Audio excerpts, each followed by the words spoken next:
Hello and welcome to a Week 15 edition of Establish the Pools. This is the show where we go over all things pools, pick'em pools, Survivor, Underdog, pick'em, etc., etc. As always, joined by Mark Dankenbring. Peter is actually in New Orleans today for the DraftKings live final. He does not have a seat, but Bales is there, BA is there, a bunch of other guys have seats, and so Al is there.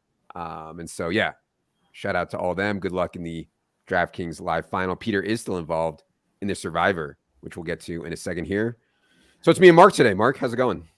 Going well. Yeah, sounds like Peter's having some fun in New Orleans. Sounds like a good crew there. But yeah, this pool show been running hot the past couple of weeks. We hit our underdog parlay again last week, so that's 2 weeks in a row. Hope to keep that up. And then had a decent week on the DraftKings pick'em. Got 4 out of 5 correct with the Chargers as my or the Dolphins, as my only loss last week. So feeling decent about that. Hoping to make a nice little stretch run here.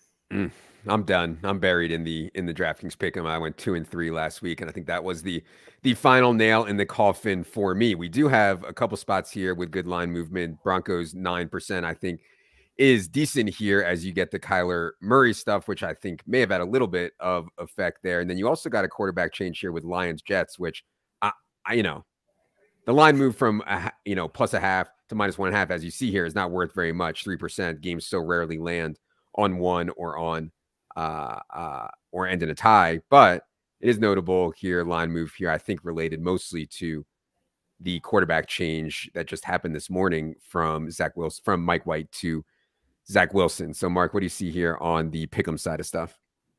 Yeah, I am almost embarrassed to say how disappointed I was by the Mike White news this morning. I was planning to start him in a couple of leagues and have Elijah Moore picked up, and was hopeful he would have a big game, and definitely less optimistic about Zach Wilson starting. But don't have too big of a lean on that game. Honestly, I think I would side with the Lions, but kind of a coin flip at this point.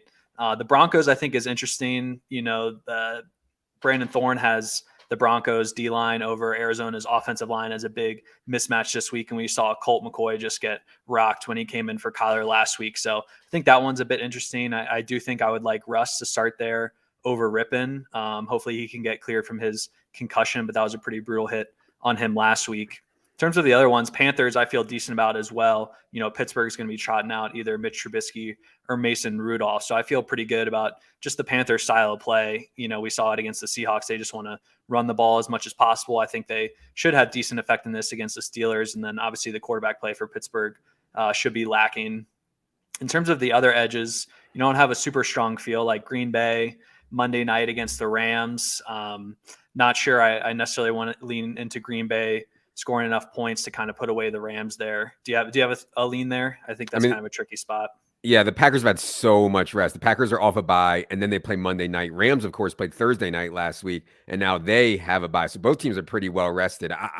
I think the Rams coming back and winning that game in like the flukiest fashion ever inflated this line. In other words, if that didn't happen, it would be 7.5, 8 or so. So I do like Packers there a little bit. The one that sticks out to me is, I feel like I'm taking crazy pills. Even like talking to Leone, like, does no one else see that Zach Wilson is not an NFL quarterback? I don't know. This dude is. I don't like to make declarations too early on NFL quarterbacks' career because it can go really bad, and I want to give these guys a chance. I have seen nothing in 2 years that lets me think Zach Wilson is even a backup quarterback in the NFL, and I think the team knows that. The team doesn't even want him to play. They benched him. They benched the number 2 overall pick for Mike White.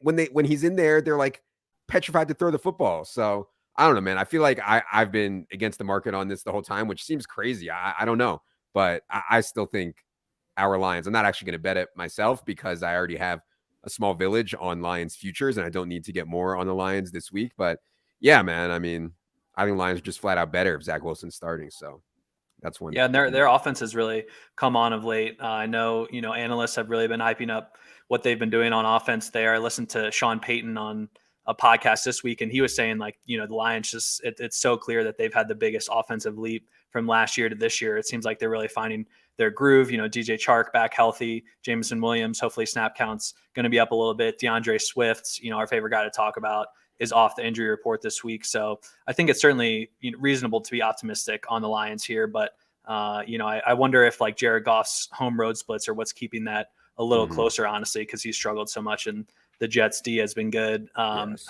My IKB of the week is the Eagles minus 8.5. I did like them last week against the Giants as well. I ended up betting them, and I don't see how this matchup is really any different, if not better, for the Eagles. I'll mention Thorns mismatches again. They have the biggest offensive line and defensive line mismatch going up against the Bears. The Bears just ruled out Chase Claypool. They're already without Darnell Mooney. Obviously, Fields is going to start for them, but I just don't know how they're going to keep pace here with the Eagles. I'm pretty surprised this line isn't double digits. I would expect the Eagles to score 28, 30, 35 points in this game. And I don't see how the Bears can muster up more than like 20. So I do like the Eagles here at minus 8.5 in the pool. It's up to -9 at most books. Yeah. Yeah, that's an interesting one. I don't have a great feel for how healthy Justin Fields is. I think if they go with one of these game plans where he runs it 15, 20 times, like that's a way for them to stay in the game. I don't know if they want to expose him to that with nothing on the line. Obviously, he has the look of their franchise quarterback now, and they're actually trying, or they should be losing games here for draft position. So, yeah. Anyways, Yeah, let's and then I go ahead. also do like the Bengals too. I think Yep. it looks like Tyler Boyd and T Higgins are both going to play, which is definitely a big boost. I'm a little bit more worried about Higgins just because it's a hamstring and those can have recurring effects a lot. Boyd, it's a dislocated finger, so I think if he plays, like I'm not sure how much worse it can get. I'm assuming he'll be in some sort of splint or have it taped up or something, but I do think that's a good time for the Bengals and kind of want to bet against the Bucks at this point.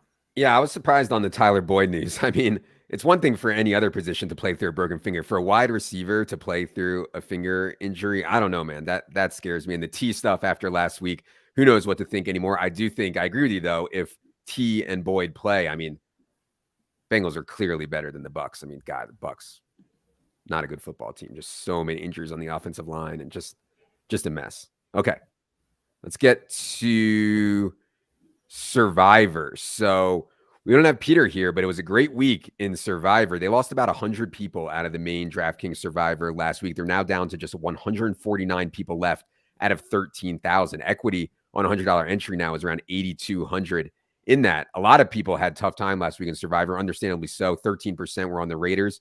They lost in that ridiculous fashion to the Rams. 6.7% had the Titans. They lost a home game to the Jaguars, in which, I don't know, Derrick Henry just like couldn't do anything in the entire second half, had a game costing fumble. 19% had Dallas, which, God, that could have been huge. I mean, they almost lost that game to Houston, which I just unbelievable. And then 19% was on Seattle home against Carolina. Carolina goes in there and gets the upset. Peter used Buffalo.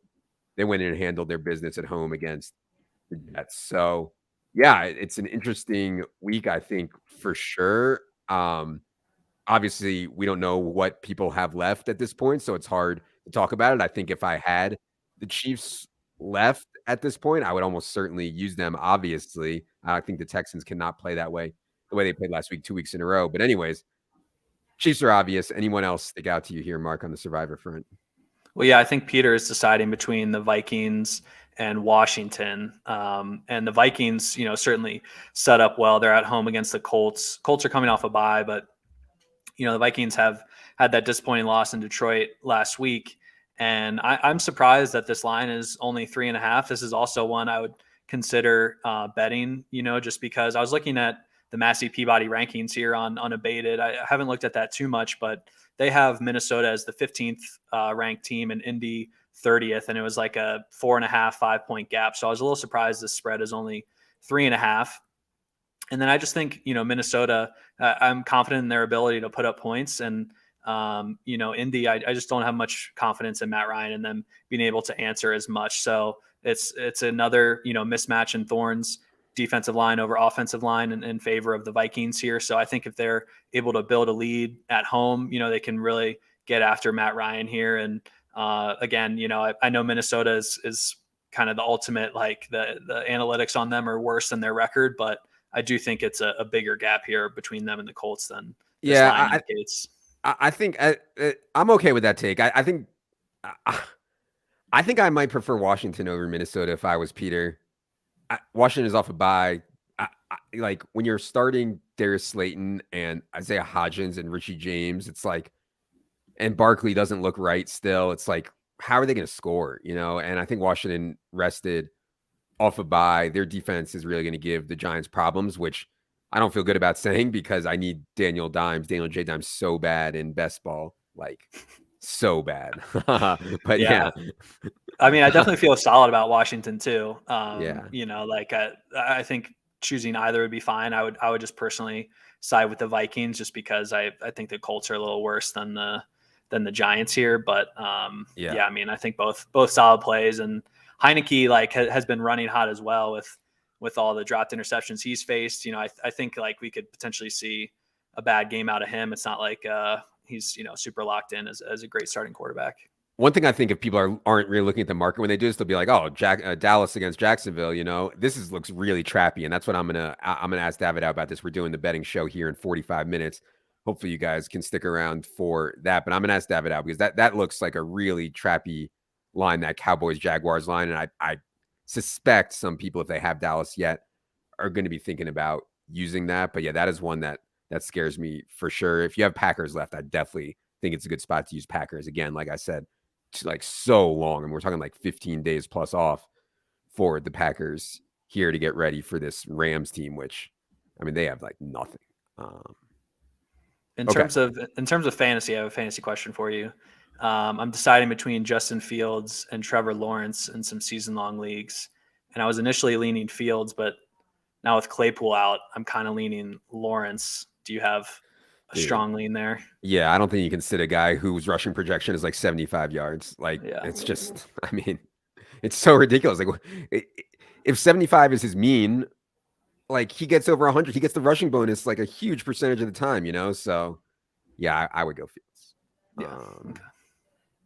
Okay. Yeah, Caesar says Higgins. This is not a fantasy show, guys, but Higgins or Cooks, yeah, that would be T for me easily if he's active. It's just, you're going to take on some risk with T because as we saw last week, like they are willing to have him active and not have him as part of the game plan. They're at least willing to do that. I don't know if they're going to do that this week, but they're at least willing to do so. All right. Yeah, I think Cooks is going to be out again as well. Yeah, he practiced a little bit yesterday, but yeah, we'll see on Cooks. Okay. Let's switch it up here and go to the Underdog Pick. And we are hot, baby. I mean, hot. 2 weeks in a row, we have hit our Pick'em slip. If you guys have not played Pick'em on Underdog, let me just pull it up here. Basically, you're just building parlays out of player props, right? So you have to do at least two. They give you a line here on a player. You just pick higher or lower. And by the way, if you guys are playing on Underdog, on Saturdays, we release our projections in a table that compares it to these lines here. And also we have, if you're playing best ball playoffs, we have rankings up for that and Herzig's strategy article. Really interesting format there. Let me give a refresh here, Mark, so we get the best lines. And by the way, shout out to Andrew Mackins of Underdog. If you guys are in our Discord, which I hope you are in our Discord in the Underdog channel, every time we win, Andrew gives away, I think it's $100. So be sure you put in there, go in there and put your name in because we are white hot. All right. Mark, I'll let you pick, then I'll pick, then you can pick for Peter. Cool. Sounds good. So scrolling through, this one popped out to me and I was interested that it's actually the same line on sports books. I thought it would be a bit higher, but it's Donovan Peoples-Jones over 3.5 receptions. He's gone over this line in 9 out of the last 10 games.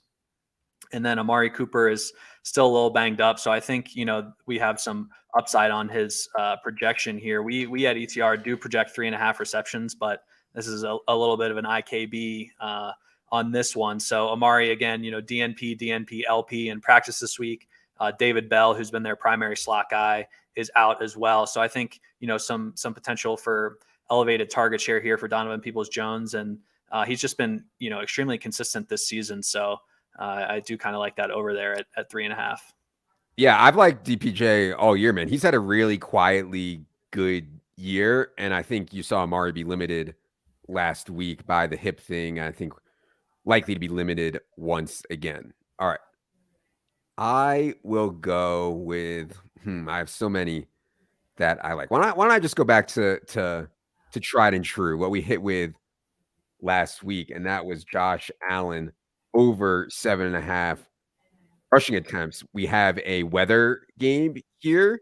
We have a division game here in a spot that they need. And in these spots, I think Josh Allen is more willing to run. I think his elbow is fine, but if you believe his elbow is still not fine, you get a little bit more there. And then, of course, when you bet the rushing attempts over, you also get the kneel down equity there as well. And so I will go Josh Allen over 7.5 rushing attempts. All right, Mark, feel free to pick for Peter here. Sweet. Yeah, I think this is one Peter would get behind for sure because it uses similar methodology to what he's using on picks this year, and it's Evan Ingram under 44.5 receiving yards. Mm-hmm. This line is down to 40.5 on most books, and actually all the way down to 37.5 on FanDuel. Did it change? Did it change, or are you just pissed that we didn't? No, I was waiting. I was waiting for it to take it, and I didn't see it come up on FanDuel. And now it sounds like it's gone. Oh my God, the tail. Yeah. So down all the way at 37.5 on FanDuel. So just think this is great equity here in terms of where the market's at, and then I just think it's an inflated line based on his massive game last week, which was just unbelievable. But so I think going under on Evan Ingram here makes sense. Oh, that's the best bet on the board. My God, especially facing Dallas, an angry Dallas team. Dallas is going to watch the tape from last week and be like, "Oh my God, look how they're using Evan Ingram." God. How much can I get on this, Andrew Mackins? How much can I get on this this parlay? Okay, that is going to do it for this Week 15 edition of Establish the Pools. I'll be back in 40 minutes on YouTube with David Au to ask him questions about the betting slate tonight. Establish the show with myself, Wiggins, and Silva. Saturday morning, Establish the Million for the Sunday slate with Leone and Dink. For Mark. For producer Adam, I am Adam. Good luck, everybody.